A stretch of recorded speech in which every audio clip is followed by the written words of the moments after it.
Hello, hello, hello, and welcome to the Blue Oval Podcast. I am Ben Weissel, and joining me, as always, Garrett Zouhair. How's it going, man? Ben, Happy New Year to you, and also a very belated happy birthday. How does it feel to Yes. get old? It's terrible. I don't like it. It is.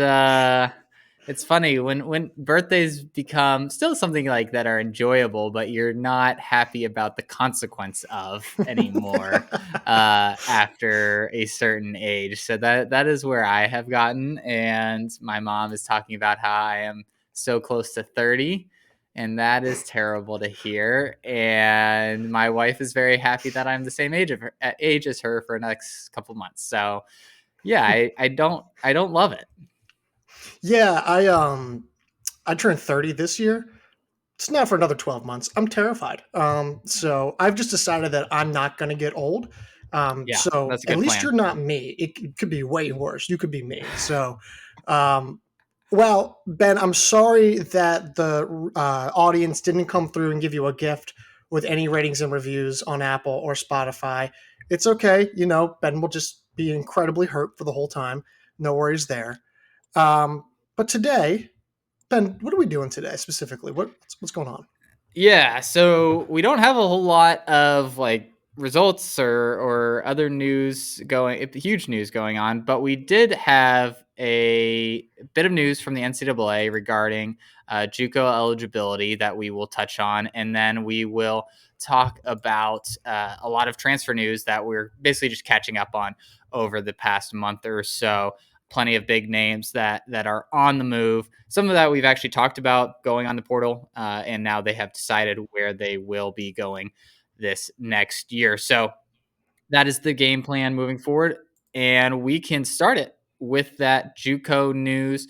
The NCAA has decided to grant an additional year of eligibility to all current NCAA athletes who have basically not been in a NCAA D1, D2, D3 school. So if they've attended JUCO, NAIA, or any other non NCAA institution, they will be able to have another year of eligibility if their eligibility would have expired at the end of the 2024-2025 academic year.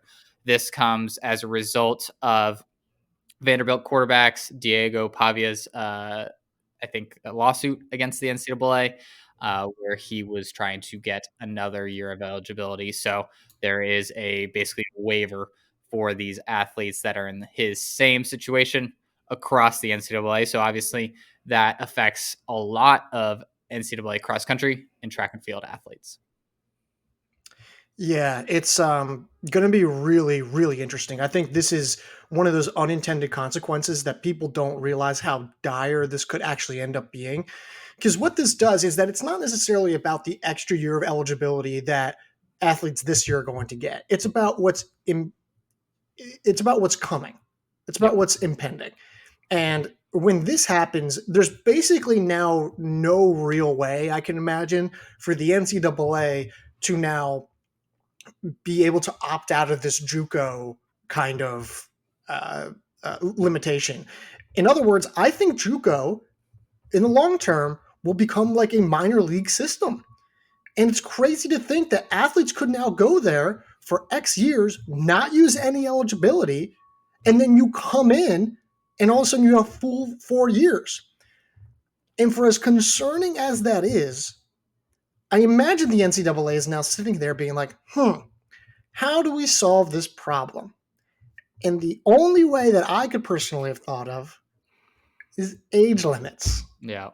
Yeah, it goes back to our conversation from a couple of weeks ago, and so you're of the opinion that the genie's out of the bottle, and that the NCAA is Yeah, not going to be able to, after depending on the how this lawsuit ends, right? Because this is an injunction, so this isn't saying that the anything has been decided on legally, right? This is just right. saying, hey, while we decide this, Diego Pavia, any other athlete in his same situation, you are allowed to compete for this extra year, basically, so that we can figure this out for the time being. Because for right now, like if they didn't come to a decision in a year, then all these athletes who possibly could have had eligibility obviously would not have been able to compete without the injection. So I do think there is a possibility that the genie does get put back in the bottle. I think the NCAA is going to fight fairly hard on this, and I think that obviously they have a lot of power, and it could end up being some kind of settlement where there's some kind of in between, and I think that could fall into your age limit of like maybe if you're at a JUCO for more than 1 year, you start accruing eligibility rather than each year counts as one. So I think there could end up being some kind of middle ground. But to your point, we with the NCAA becoming more professionalized with a lot of money in these sports now, if you're coming in and you're like, hey, I want to preserve the amount of years that I can make money in the NCAA system, it behooves you to start out at a JUCO level where you can get better and then transition to the NCAA where you could be making money if you've improved enough. So I think it does mess with the incentive system of the NCAA versus JUCO system significantly if this is the path forward. I can't imagine that it's going to be a blanket like JUCO just does not count no matter how many years of eligibility or how many years you spend in JUCO, that it won't count for any eligibility in the future. I imagine there's going to be some kind of restriction around there. I mean, I agree. I think there should be. To be clear, I'm not happy about this. I think Yeah. this is not good. I don't like this at all. I think, like, at what point do you stop and say, what's the line? What is the line of just saying, like, this is now just a pro system? And it's kind of, it's fairly ridiculous. The fact that right now, if the courts were just to uphold everything, the NCAA is like, what? What are we? This is ridiculous. You're letting in 22-year-olds being freshmen. Of course, they're already letting 28-year-olds be freshmen, and that's why I think they are going to have. That's why I think the age thing is going to come into play, because I don't know how you don't. I don't know how you don't discriminate against whatever the NIL earning opportunities are, and I think the age is the most like perfect middle ground. It applies to everyone and anyone. And I think that's why you're eventually going to have age restrictions come in, because I don't know in what other way you avoid JUCO becoming a minor league system. Now, let's talk about what this currently means Sure. for the athletes who could now come back for an extra year. This means that athletes like Tyrese Taylor, who's now at Arkansas, he signed from the JUCO ranks. He now gets an extra year of eligibility. Rivaldo Marshall, the NCAA indoor 800-meter champion, he was at JUCO. He could get an extra year of eligibility now. I think he's also at Arkansas, actually, now that I think about that. I think he transferred. Um, and then who else? Yes. Go ahead. No, you keep going. Yeah, I was saying yes, he is at Arkansas. And then Sanel Masando. You want to talk Mhm. about an top tier cross country ace? This guy was supposed to be gone. Now he's back. And while they do lose, I think Saeed Mikkel is the other one. Bringing back Sanel Masando suddenly opens the door for something really special that Iowa State could do this fall if he were to return. And now you're beginning to realize like how crazy this is. Like it's going to open the door for a lot of craziness in the next year. Yeah, and I almost don't think of it as much. There's certainly going to be examples of it this year, but to your point, if it gets upheld, you think about all the athletes that have gone from the JUCO ranks to like big, powerful, like Power Four conference level teams. I'm thinking of like the Oklahoma States, the Arkansas of the world that recruit heavily from those JUCO ranks. Think about how much more eligibility a lot of these guys could have in the future, that right now they're not sure if they're going to have, because maybe their eligibility isn't planning on running out at the end of this academic year. So it really could grow. The effects of this could grow exponentially if it's not just this 1 year situation moving forward. So yeah, it'll be interesting. I think we'll see a lesser effect that we did from like the COVID extra eligibility, right? Yeah. Where Mhm. we saw kind of almost a double senior class in a couple of years. I think we're going to see a much lighter version of that, but we're going to see some effects of it where there's going to be more competition at the top because there's just older, better athletes that are sticking around, and times are going to drop. It's going to be even that much more difficult to be an All-American, to be a national champion. We're certainly going to see some trickle-down effects just in this year alone. And one last note before we kind of jump off of this conversation is that it's important to remember that this current waiver does not just apply to JUCO and NAIA athletes. It's to all non-NCAA institutions that someone was previously at, which makes me Yeah. wonder, could the internationals who were previously over in the UK, like could someone like Alex Millard, who was in the Yes. UK collegiate system, could she come back for another year? And I think it's possible, which is something I think so. yeah. Yeah. So something to keep in mind there that I literally just thought about in this moment. But speaking of international names and transfers and whatnot, let's move off of that and we will talk about a handful of names that are joining new programs. The first one and the biggest one that we'll talk about, Zouhair Redouane, unexpectedly jumping from California Baptist to Tennessee. First thoughts? Yeah, this was a big surprise for me. I think you saw what Redouane was able to do with California Baptist. He was a big reason why they exceeded our preseason expectations. And you just, I guess we had this false assumption that CBU had already had their wave of transfers, right? That they were going to be able to hold on to people after this season. And clearly that was not the case, as we'll talk about more later. But for him to go to Tennessee, it's a little bit surprising that Tennessee was where he ended up, if he was going to go at all. For Coach Justin Duncan, this is a huge pickup. He was certainly one of the top names available on the men's side, finishing 26th at NCAA cross country championships. He was voted for on the Stride Report's end as the best freshman. This guy has a lot of eligibility left. He's a proven commodity when it comes to cross country. We'll see how that translates to the track. But at the very least, you're getting an All-American favorite, I think, over the next couple of years in cross country. Someone that you can build this next stage of the Tennessee cross country program around. And he just opens your window for this rebuild in a widely significant way than where Tennessee was at post Coach Carlson's leaving. Yeah, I imagine. Like, I'm admittedly a little like disappointed for CBU just because Yeah. he Coach Sean Smith, really developed him quite well, and he exceeded expectations, and things were going so well. And don't get me wrong, like I think he's going to be awesome for Tennessee, but that CBU team had the potential to be pretty solid, and so now I'm curious as to like what's Tennessee's next move? Like, because this is one big pillar, but what's their next move beyond Redouane? Because you got to find someone else to build around him. And I'm sure there's decent recruits and things of that nature that they've had, but there's clearly got to be more injection and more scoring potency. So I imagine that if it's not already going to happen this winter, you're going to see, Justin Duncan be more aggressive probably again in the summer. I imagine there's an international connection maybe that he, will lean on, given that he comes from the Dave Smith tree. So Yep.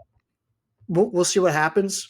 Huge for Tennessee, really tough loss for California Baptist, and also probably one of the more surprising pieces of news. Yeah, and I think with Redouane being so young and so much eligibility, I think Tennessee can be a little bit pickier about what that next guy looks like next to him. It doesn't have to be a graduate transfer that comes in with a lot of accolades that's going to be there for a year. They can pick up someone that's maybe a little less heralded, but has 2-3 years of eligibility left that can grow alongside Redouane, and they can lean into maybe some more domestic high schoolers too, and really try to pour a lot of money into there. So you again have this longer window, and I think he's someone like so often when we talk about these kind of transfers, it's like, all right, you got to build around this guy or this woman in this year and next year, and that's your shot. With Redouane, you got a lot more eligibility to play with. So I wouldn't be surprised if we saw them kind of explore some alternative options than a lot of other programs do when they're trying to hit the transfer portal to build up their top end roster. Yeah, I think that's a really good point. Like there's not as much urgency. There doesn't have to be any urgency. And who knows, maybe they even try to redshirt him for, a Yeah. season, right? Just to kind of allow them to kind of continue to build that up. So from a long-term perspective, this is huge for Tennessee. Now what's also huge is Greta Karinauskaite, who had actually entered the transfer portal before Adam Tribble left CBU. Yes. Although I heard some things that she may not be able to transfer, but maybe she will, and it's I don't know, whole mess. But regardless, she is now signing with Ole Miss as a graduate transfer. Fantastic talent, I believe 926 steeplechaser, Yes. 26, yeah. 1530s 5K runner, outstanding talent. At one point, looked like she was going to be the national title favorite in the steeplechase. She got second to Olivia Markovic, who ran a phenomenal time at the outdoor national meet 2 years ago. Yep. In terms of what this means for Ole Miss, what was your take on that?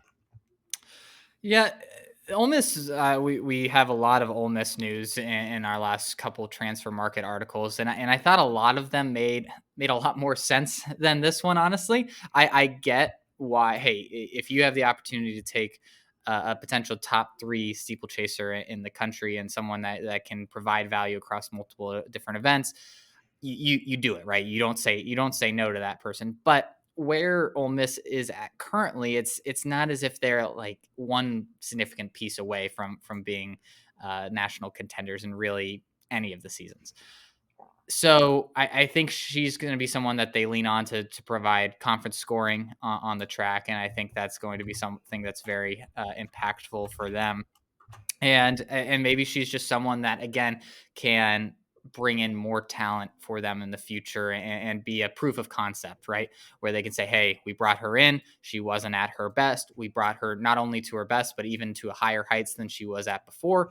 This is what we can do with you in the future. So it's rare that you get that many opportunities to take this kind of talent into your program. So even if the fit doesn't seem perfect, I understand it.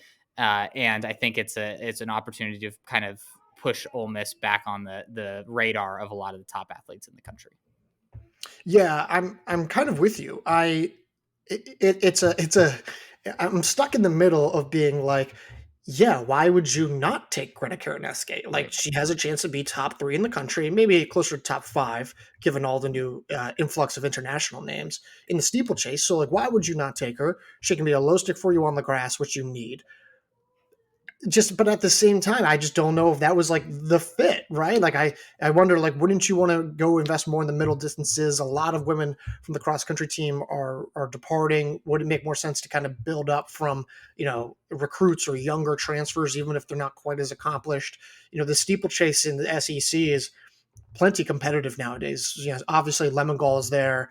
Leah Geruto now of Oklahoma, she's now there, and I imagine that the things will only get more competitive as the year unfolds in that area. So yeah, it's an incongruent fit, but also like you said, why would you not? And so there's nothing that like I can critique here. Like, just because it may not be like the fit that I thought doesn't mean that it's a bad pickup.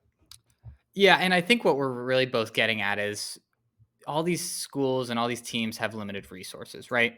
Yeah. Spending what we're presuming to be a decent chunk of those resources toward this type of athlete seems like a surprising direction to go in for a program that again is not one piece away. Greta Karinauskaite very much feels like, hey, you're the cherry on top of a good team that you're making it a Mhm. great team. And so that I think that's where we're both coming at, where it's like it feels a little bit off from where we would have expected her to land. Yeah, but I also think that she's probably not the only one who they'll introduce, especially when you think about who they could add in the summer. Like, I'm sure there's probably one or two key names where if you add them in the summer, all of a sudden now Ole Miss women are back in the national qualifying conversation, so on and so forth. So moving off of Karinauskaite, we'll go to Dylan Throop, who will finish his eligibility as a graduate student going from Penn to Notre Dame. He was a All-American on the grass, top 30, I believe, this past fall. He is running the 1340s, correct, for 5K? Yes. And Mhm. a guy who's been really, really solid, clear low stick, finally stayed healthy this past fall and was able to emerge as like a clear name that truly was among the best in the country. Um, well, I already have my thoughts on this, in my opinion. What are yours? Yeah, I think this is the pretty classic Ivy League to Notre Dame graduate transfer track. We've seen it before. We'll see it again. He fits perfectly with this team. He should again, provided he stays healthy, provide a lot more stability to this Notre Dame team that was up and down throughout the 2024 season. He's someone that can again provide consistency, provide that low stick, and I think be someone that can bridge the gap while other guys are developing, right? And I think that's what Notre Dame's done a really good job of, is they've been able to bring in these graduate transfers to supplement their lineups where they don't have to rely on freshmen and sophomore, very talented freshmen and sophomores, but who aren't maybe quite ready to contribute to a national championship or a qualifying for a national title or what am I saying? A national championship as kind of runner. So I think he provides that and allows them, again, even more leeway to develop and grow their domestic recruiting class and hopefully turn in the next podium contending team on the Notre Dame side possibly this year, but certainly in years to come. Yeah, I agree with a lot of what you just said, and I don't want to be too redundant, but to me, you're right. It's the stabilizing name, and I don't really necessarily view it as like a transition piece. I more view it as like we have way too much talent to not be in contention for the podium. Now we have to like here's our home run hitter. Here's a guy who like if everything else hits, we should be on the podium. Throop, I think, at least puts you more solidly on the podium in the conversation if everyone else is going to deliver consistently. And as we've seen over the last few years, some days you're like, I feel great about Notre Dame. And other days you're like, this is not my favorite team. And it's a very stuck in the middle kind of spot, from an analysis standpoint. But I think Throop kind of raises their floor quite a bit and is maybe that guy who gives them that one tweak, that one turn to really elevate them into the podium conversation. Um, so the only thing that I'm worried about though is that he has a history of injury, Mm-hmm. and they need him to be healthy, right? Like they've had challenges with Josh Methner being healthy, right? Maybe one other guy who I'm not thinking about. So he needs to be healthy. I think he will be. There's no reason to think that he won't. But we'll see. Yeah, and I think the assumption we're both making is that Notre Dame's going to see a large majority of their lineup return from last year, right? And they should, based off of eligibility. It'll be interesting to see if they do maintain in this era of athletes going to new schools here and there. It wouldn't be shocking to see if they're not able to retain the entire lineup because to your point, they have the talent and it just doesn't seem like it's been maximized in the last year or two. So Yeah. Throop certainly gives them at least another opportunity to maximize that talent even further. But let's move on and talk about Mia Cochran, who is headed from Arkansas to Washington. We talked about this when she went on the portal. I think you were gung ho on Oregon. I was thinking that Washington was probably just as likely of an option, and this is one where I got right, so it felt good. Yeah. And yeah. You know what? Yeah. I'll take that L. I'll take the L. I was trying to be like, well, I never said it wasn't an option, but yeah, no, you were right. I wasn't. I would say I was convinced, but I was really struggled to see a better fit than Arkansas. Of course, if the next best option would have been Washington, so it's not like this is a total shock. Great pickup, great spot. I think she kind of allows you to transition between two different eras of your roster, allows you to kind of focus on that Miles centric kind of identity that they have on the track. She can be a great part of a DMR, as we know that Washington loves to pursue in the winter.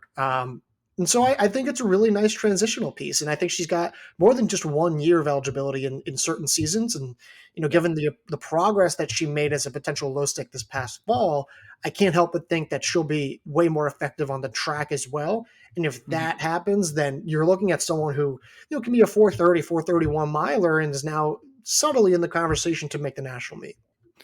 Yeah, I mean, she's run 434, and so it wouldn't be surprising to see her honestly go under that, go under 430 after the strides that, like you said, she's made in cross country. So, especially with the group of women that she's going to be training with under Coach Powell, there, I think there's a lot of untapped upside to your point on the track that we have yet to see, even though she's already been very, very good on the track. So, I think that's what is exciting from Washington's perspective. And again, is someone that next year in cross country can be another strong piece in the middle of that lineup that can hopefully provide even more consistency for them in the year to come.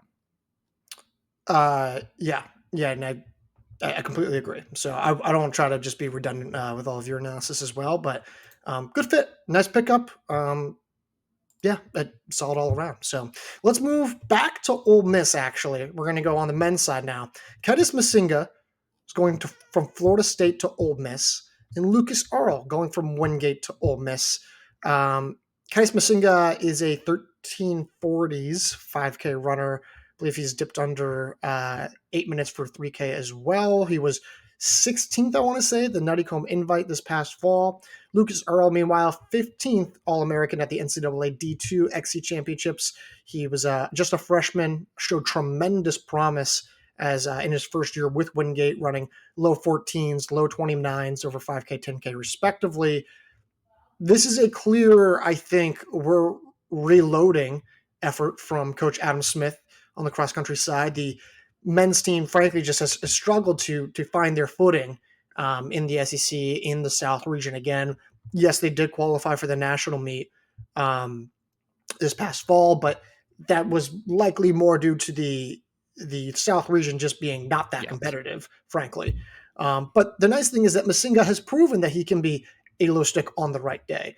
I'd say Lukas Ehrle is one of the probably the most highest upside underclassmen on the transfer portal that I could point out to. I'm really high on him. And so do I think that either of those two guys are as, talented as Zouhair Redouane? No, I don't. But I do think that their collective value gives you a nucleus to kind of build around them for the upcoming fall season and hopefully make an effort to get back to the national meet and improve upon their finish. Here's a question to you. Who do you like right now? Who do you like more right now? Tennessee or Ole Miss? Ooh, right now.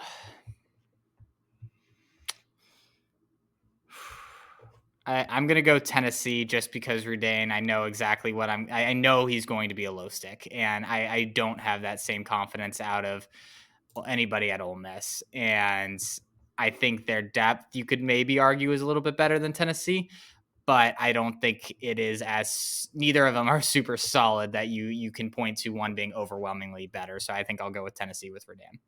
Yeah, I think I agree. I think I believe a little bit more in the recruits and who they've brought in the recent years. Even despite those who had to transfer out, I still believe in like what they can do, Sure. and I still believe that there's opportunities to grow further. I'll be interested to see who else Ole Miss brings in. This cannot be the only two guys that they add. I think they're going to have to add more. They've got a couple guys coming back from their national meet lineup, but if they want to be competitive in the, for a top two spot in the South region and basically take down Tennessee, then they need to either A, be just way more top heavy, or B, just be more complete and collectively stronger through five. And I think given their recent struggles with depth in recent seasons, I think you're going to probably try to get another Kidus Masinga type uh, guy into the Ole Miss program. Yeah, I'm of two minds with the Misgina. Like I get it. Like you again, you want to be able to qualify for the national meet once again and kind of stabilize things. But I think the Lukas Earl is the exact prototype that you want to be looking for if you're Ole Miss, Oh, right? Someone who has a lot of eligibility, a lot of room to grow, and I think Ole Miss is at a fine spot now, but I think if they want to reach the heights that they were at in previous years under Van Hoy, I think this is how you do it. You get guys like Lukas Ehrle, you bring in a good recruiting class, and then in 2-3 years, you're solidly in the national meet. It doesn't take a weak South region for you to get in. I think spending a lot of money on these graduate transfers and just like churning through like okay depth guys, which again, Misgina could end up being more than that. He could be someone that is, like we said, his Netacomb performance shows that he can really go out there and be a top tier name, but I think that could leave them just on a cycle of mediocrity where I think the younger, more upside approach could lead to higher heights. Yeah, you've changed my mind. I think you're right. I think that's probably the better, more sustainable long term vision to take. I mean, we're splitting hairs here a little bit, Yeah. but I mean, I do agree with that. So, moving on to another SEC program. And earlier this summer and earlier in the year, I said, watch out. There's going to be programs that were not competitive in cross country that will be competitive in the coming years due to NIL, due to roster changes and scholarship allocation changes. And one of them is now Georgia. Georgia has historically not put much emphasis on the distance events, almost none, actually. However, they did land from the transfer portal Matias Reinaga from California Baptist, Will Aiken from Wingate, and Luca Poppy from Wingate. I think one or two of those guys are graduate transfers. All of them are solid. They're not necessarily amazing, but they're solid. And I think the ultimate takeaway here, and I don't know if I've said this just in an article or if I've already said this in the podcast, but I'll say it again. The ultimate takeaway here is that Georgia's now entering the game, right? Mm-hmm. They're now about to get more competitive in cross country. The introduction of these three names is not so much a hey, we're going to try to be competitive this year and we're going to try to do this, we're going to try to do that. If anything, it's a warning shot to the rest of the SEC of like, hey, we're here now. And yeah, we may not be competitive this year, we may not be competitive next year, but now we have resources to be a problem. And I would be really interested to see what Georgia does over the next couple of years, because now the move from Adam Tribble to go from California Baptist director to Georgia distance role suddenly makes way more sense now, all things considered. Yeah, if he's given the resources, clearly we know he can build up a national level program on the distance side. And again, I think it's a warning shot more than like you're saying than anything substantial. A lot of these guys are, I think Aiken and Renaga are both listed as graduate transfers, so they're not going to be around for very long. But I think the best thing you can say about a lot of these moves is, hey, it just raises the standard at Georgia. And while they're not going to be a part of the next great Georgia team, they can start instilling the culture that Coach Tribble wants to change, I would imagine, at Georgia, where they're expected to be at a higher level. And I like someone like Renaga, who he's worked with at California Baptist. I think that makes a lot of sense. I would have preferred some, again, guys with a little bit more eligibility, but I think that there is a lot of value in bringing guys that you trust to instill the culture and set things up so that the recruits that you're bringing in over the next year and the recruits that you're bringing in for visits see a competent, well-run program where guys are really getting after it and about all the right things. I agree. All right, let's move on to last few names here. Agnes McTighe, Florida State to Northern Arizona. Solid name. She was a top 50 runner occasionally in our rankings this past fall on the grass. Solid 3K runner, solid 1500 meter runner. She follows her former teammate Allison Churchill at Northern Arizona. I actually like her potential at Northern Arizona quite a bit.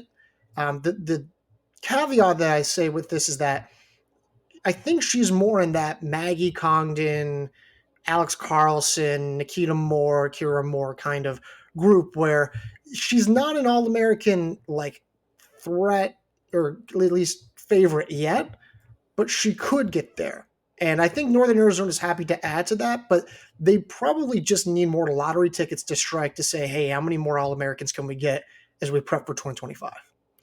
Yeah, this felt like a very, even though he's not going to be there next year, a very Mike Smith kind of pickup, right? Yeah. Where you just trust your program to turn someone who is good into a great runner, right? That can be a true contributor for the team. They've done this across the board on the men and women's programs.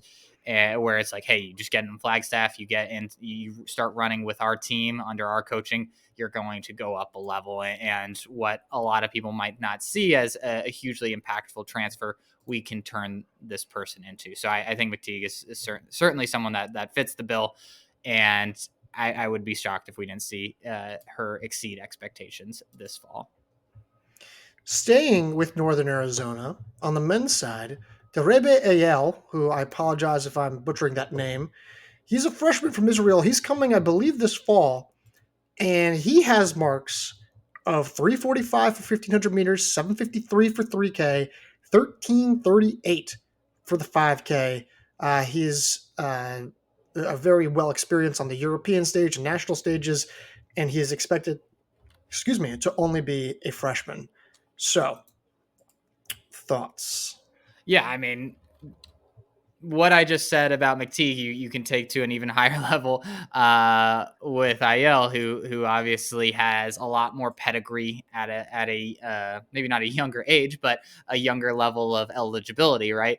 And I think is someone that was going to be a big pickup for any team in the country, but for Northern Arizona, they really need someone that can provide that dynamism at the top of their cross country lineup that they've just been lacking over the last year or so. And what made them so good in the past was you could have a Matthew Baxter and Tyler Day who were both individual contenders for the title, and they haven't. You think back of Nico Young and why am I forgetting his name? Drew Bosley. Drew Bosley, like having multiple contenders in your lineup, and that's what made them really unstoppable. Now, I'm not saying Ayele ever gets to that level, but he has the potential. I mean, someone coming in with Yep. these kind of times with 4 years of eligibility in that program, he's certainly someone that could turn into that. So I think this is a high upside play. Again, lots of eligibility. I think he's going to be the perfect guy to kind of take this next evolution of the NAU program post Mike Smith into the contending status in the future. Yeah, I'll be interested to see what he does on the grass. I think, NAU is not short of options on the track over 5K, 10K, 3K, those kind of distances. For me, it will be what does he do on the grass? That's the real, I think, pivotal mark in terms of can NAU get back on the podium in the next couple of years. So, all right, one more. And then I know we already skipped over a couple, but one more, and then we'll call it for the day. Janet Jepkemoi from Kenya to Kentucky. She has run 2:03 for 800 meters. I think people sometimes forget that Kentucky is a very strong and solid middle distance program. Their DMR ranks in the top 20 all time. And that was only run just a couple years ago. Cochran has been a sneaky good coach who deserves a lot of respect. And now he has a 2:03 freshman from overseas who has experience. Admittedly, she's not super consistent just in terms of times, and her resume is not very extensive. Um, but I like the move. And I think at this point in the SEC's life cycle of 800-meter stars, you kind of need to have a strong 800-meter presence. I don't know why, just because it's such a saturated event, but it just seems like a prerequisite given how stacked the SEC is in that area. Yeah, and I think the one note that was in the article that I think is pretty important is that she qualified for the 2024 U20 Outdoor Championships in the 800 as well. Yep. That obviously takes more than just a good time to be able to qualify for that. So I think it is a upside play of someone who's run 203. You obviously see there's talent there and potential. And yeah, like you said, Kentucky has been able to have some very strong middle distance runners in the past. And yeah, I don't know if this is done more for. I would imagine this is more done for the years to come rather than this coming year. But if I mean, again, you're running 203. If she improves even a little bit, she could end up being someone that is one of the top SEC runners in the event, and someone that could be a presence at the national stage as well. Yeah, I can completely agree. I always am fascinated by these runners just because like you have one really great mark, but we don't really have a whole lot more. And now we're just like playing a guessing game of like, could they just be incredible megastars one day? And it's possible. But we'll see. So, all right, Ben, I'm going to call it there. I'm going to call it for the podcast. Good effort. I think we'll probably cover a handful of more transfers that we have in international editions that we have not yet covered on the site. We'll do that next week. Maybe even talk a little bit more about the indoor track preseason, although I don't know if you'll be here next week. But regardless, we get Wyatt back next week, so it's all good anyways. And I think that's all I got. Awesome. Well, until next time I talk to you, see you then. See you then.